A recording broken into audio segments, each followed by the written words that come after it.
Hello everybody, this is Mike from TCAT's Deep Final Tracks, and I'm here today to do the second part of the ongoing series that I'm doing about King Crimson. So in the first part we talked about their debut album In the Court of the Crimson King, and also talked a little bit about how King Crimson was originally started.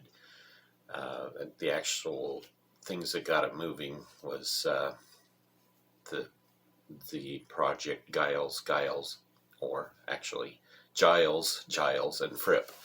I have to get used to saying their names right. Apparently, I did get some a little bit of criticism, nothing bad, about the pronunciation of Michael Giles and Peter Giles' name. So let's get on with part two of this. So the original lineup, which was the recording of In the Court of the Crimson King, consisted of Michael Giles, Ian MacDonald, Robert Fripp, Peter Sinfield, and Greg Lake. Now that original lineup only lasted about a year, and at the end of their touring, both MacDonald and Giles left the band at the end of December. So the band was in a state of flux, changing lineups, demanding tour schedules, different ideas about the musical direction. Those kind of things made it so the band wasn't very stable as far as the lineup goes. So Mike, as I said, Ian MacDonald and Michael Giles both left the band, and Greg Lake would be the next one that would leave the band, as he got asked to take part in a new project called Emerson, Lake and Palmer. So he decided to go with that, and so we end up with Robert Fripp and Peter Sinfield being the only original members left. So they ended up being in charge of everything. Because of this, Peter Sinfield would start taking on some of the programming of the synthesizers, and Robert Fripp would also learn how to play keyboards, and of course would expand the Mellotron sound. However, they still were lacking some people, so neither one of them felt like they could be vocalists. So they started looking for some other vocalists. One of those vocalists, well, actually the vocalist that Robert Fripp had finally decided on, was a person by the name of Elton John. Elton John was fairly unknown at the time, and he was actually scheduled to sing on the next album. But Robert Fripp felt like it didn't quite fit where they wanted to go, and so he actually canceled that after he had second thoughts. Luckily he was able to get Greg Lake to agree to sing on the second album, and so Greg Lake actually did most of the vocals for the next album. Michael Giles also agreed to return as a session musician and brought Peter Giles with him. So it was Peter Giles' first time with the group. Michael Giles, of course, went from a full-time band member to a session musician. And also joining in was Mel Collins from the band Circus, who would be on sax, and jazz musician Keith Tippett on piano. These would serve as the session musicians. So the second album was released May 15th, 1970, and was called In the Wake of Poseidon. This is the album cover. Some similarities to the previous album art. Now, this is a Canadian pressing. Most of them don't have this printed on the actual jacket, but it's a track listing with the name of the band and the name of the album on it. Like I was saying, Robert Fripp plays guitars, Mellotron, Celesta and the Hohner pianette, while Peter Sinfield takes care of all the lyrics and production. They were in charge of everything. Everything else, everybody else was at that time a session musician. Michael Giles on drums, Greg Lake on vocals, Mel Collins is on saxophone and flute, Peter Giles on bass, and Keith Tippett on piano. So this one, I always considered this album to be the logical follow-up to In the Court of the Crimson King. A lot of people say that the sound of King Crimson changed so much all through time, and those that love the first album so much can't have a hard time following the band because it can sound so different from one album to the next. This particular album, for the lovers of In the Court of the Crimson King, is probably the closest thing you're going to get to that album. In fact, one reviewer said about it that it was too much like the first album. And that's what he didn't like about it, that there wasn't enough change in it. I beg to differ. I think the first side is very much like the first album. The second side, however, is its own entity altogether, and it's divided up a little bit differently. This time, on side one, the album starts out with a very short piece, 51 seconds. It's called Peace, P-E-A-C-E, a beginning. And it's kind of a folk-sounding song, very short song that just basically introduces a theme that will run kind of through the entire album. And it's basically a quiet a cappella introductory piece. Very quiet. In fact, you're tempted to turn the volume up on it, but be careful when you do that, because the next track, Pictures of a City, which is almost 8 minutes long, pretty much goes to a completely different dynamic after that, and it can it can kind of surprise you if you're not ready for it. Pictures of a City had an alternate title called A Man, a City, and this was used in some of their live shows coming up to the recording of this album. To me, this particular track is the answer or the response to 21st Century Schizoid Man, in that it sounds a lot like it. There's a lot of the same structure. It's kind of that jazzy, slightly improvised feel to it. The difference here is Pictures of a City is a little bit more dynamic, has more extreme volume changes than what 21st Century Schizoid Man did, and has a much jazzier feel to it. I would put it under like jazz fusion and progressive. So great 8-minute track, basically wakes you up for the rest of the album.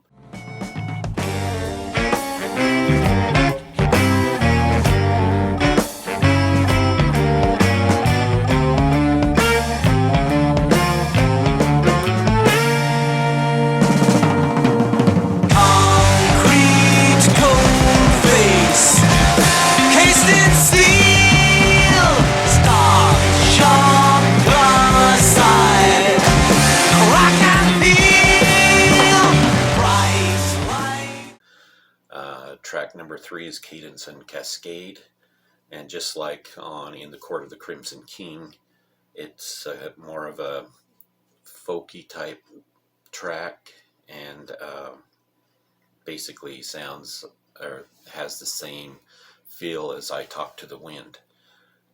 This is the only song that does not have Greg Lake singing the vocals. This time it is, like I said before, Gordon Haskell. And this track is a lot more accessible, sounds a lot more laid back and soft. There is a Greg Lake version of this, so apparently he did sing on it, but they didn't finish the track before he left. He left for good to go work with Emerson, Lake and Palmer. The track itself, the subject matter is two groupies. It's a song about two groupies. And it's, like I said, folkish, more of a ballad, and led by Mel Collins' flute.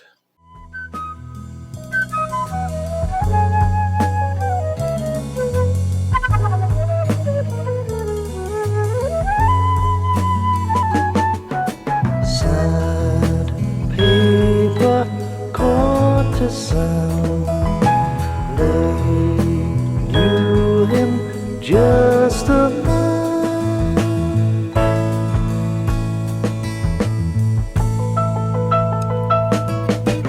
Cadence and cascade. Track number 4, the last track on side 1, is In the Wake of Poseidon. And it is 8 minutes and 24 seconds. And I compare it to Epitaph and In the Court of the Crimson King, the title track of the first album. It's very much more symphonic, very Mellotron driven. It has an intersection called Libra's Theme. And a very good track. If you liked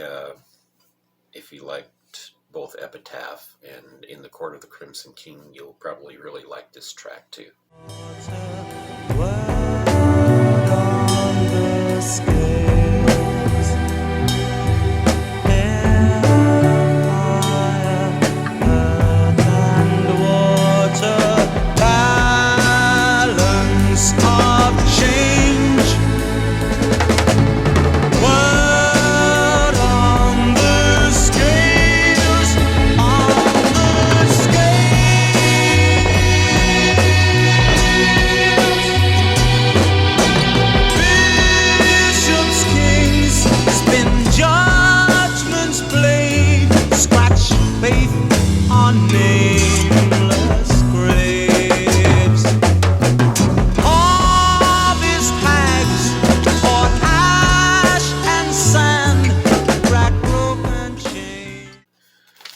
So that takes up side 1, 4 tracks. Side 2 starts off with another short track, again called Peace, but this time it's Peace, a Theme. This time the track is 1 minute and 14 seconds. Again, it's only Fripp doing this particular track. He is the sole composer. Otherwise, the rest of the songs on this one are all composed by both Peter Sinfield and Robert Fripp. But it's Fripp doing an acoustic solo where he's returning to that a cappella melody that started off the album, and then adds a little bit more to it. The melody this time, like I said, is the acoustic guitar unaccompanied. Then this follows up by a song called Cat Food. There's nothing you can compare Cat Food to off of the debut album. This one, and pretty much all of side 2, is original, sounds more like its own album than what the first side did. Cat Food runs for about 4 minutes and 52 seconds and is credited to Robert Fripp, Peter Sinfield, and Ian MacDonald. So Ian MacDonald had a hand in composing this one. This is probably the most different King Crimson track to any of their others up to this point. There's a lot of dissonant piano. You can hear Keith Tippett's jazz influences come in on this, and the piano plays a lot of dissonant chords and a lot of dissonant runs all the way through it. Very sarcastic sound with Greg Lake's vocals, and there's a lot of humor in this particular track. I mean, you think about it, and it's about a person complaining about his mother being a little bit crazy, and what's for dinner tonight? Well, it's cat food again. So anyway, if you've wondered about the meaning of that, I think that pretty much tells a bit about it. Like I said, sarcastic style of singing. The guitars are very chunky in it. and so are the drums. The piano is just chaotic and all over the place, but it all seems to really fit together for me. I just love this track. Lady window shopper with a new one in the hopper, with some mechanical brew. Cooking to a neighbor while she polishes a saver, knows how to flavor a stew. Never need to worry with a tin of curry, ordered especially for you.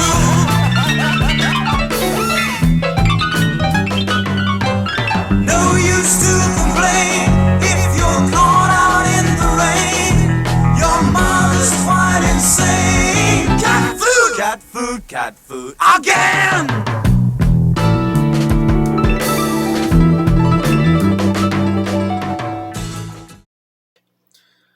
This is Cat Food ended up being one of the very few singles that King Crimson would end up releasing, and it did not chart. I mean, you listen to it and you can understand that it's not radio music whatsoever. So the single was a slightly different version of the song, but the dissonance was still in there. It's shorter. It doesn't have the long piano, whatever you want to call it, at the end of it, the piano solo. And the B-side to it is a non-album track called Groon. Groon is like a jazzy track, all instrumental, and it's mostly led by the guitar, Robert Fripp's guitar. Getting back to the album, the 7th track on here is called Devil's Triangle, and this to me is the masterpiece of the entire album at 11 minutes and 30 seconds. The magnum opus of the album. It's all instrumental and it's very classically oriented. In fact, it's inspired by Gustav Holst. It's really a hard name to say. From the section of the Planet Suite called Mars. It's inspired by that. So that kind of gives you an idea of how it is. It's divided up into 3 sections. The first section is called Murday Morn, which is 3 minutes and 47 seconds. This is credited to both Fripp and Ian MacDonald. It has a bolero type drums and kind of follows that same pattern where it builds in tension, gets a little more louder as it goes on, but doesn't quite reach a climax. There are 2 themes that kind of go on throughout this section, and it comes to an abrupt almost end at the end of the first section before it goes into a hand of Sinon, which is 4 minutes and 1 second. The rhythm is suddenly interrupted as it goes into this section. There's very loud, low notes, almost like foghorn type notes, sort of. For a little while, then the rhythm comes back, and then everything continues to increase, becomes more frantic, becomes more discordant. The piano comes in, everything feels a lot more chaotic as it gets more of a free jazz feel to it.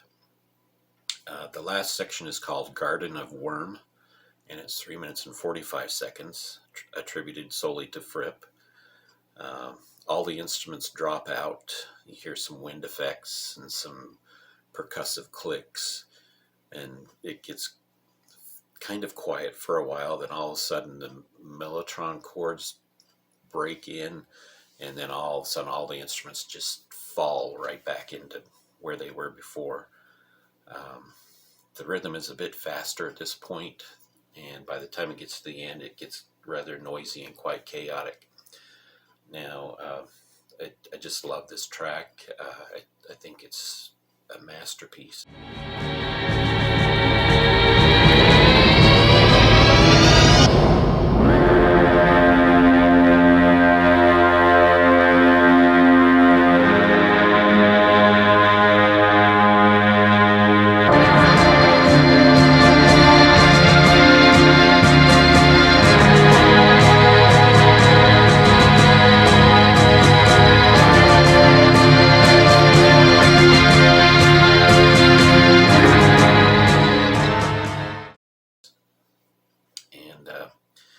Then, as far as the last track on the album, you have again a return to the theme Peace, and this one is called An End, Peace and End, and it is 1 minute and 58 seconds.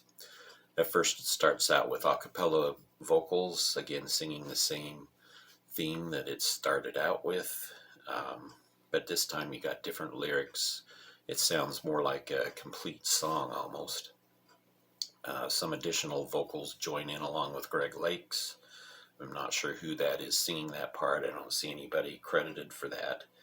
And then there's a simple acoustic guitar accompanying all of this. Searching for me.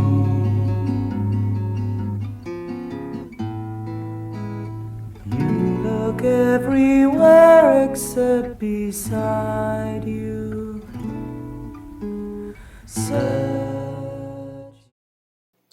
So it ends kind of quietly, which is fine. I mean, it's a short ending, but it feels like a complete album.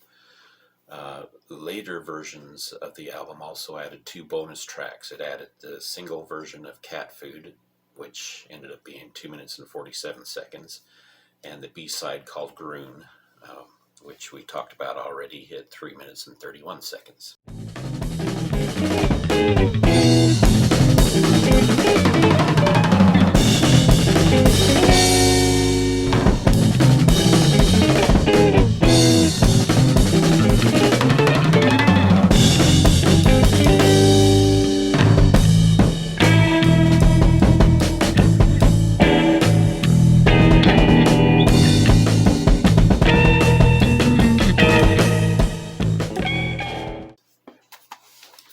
So there you have it. That's in the wake of Poseidon. To perform all the live shows that they did for this album, Fripp ended up making both Mel Collins and Gordon Haskell regular members. Of course, Mel Collins continued to play sax and flute. Gordon Haskell took over the vocals, and Andy McCulloch also came in and became a regular member of the band playing drums. This lineup carried over to the next album, which would be called Lizard.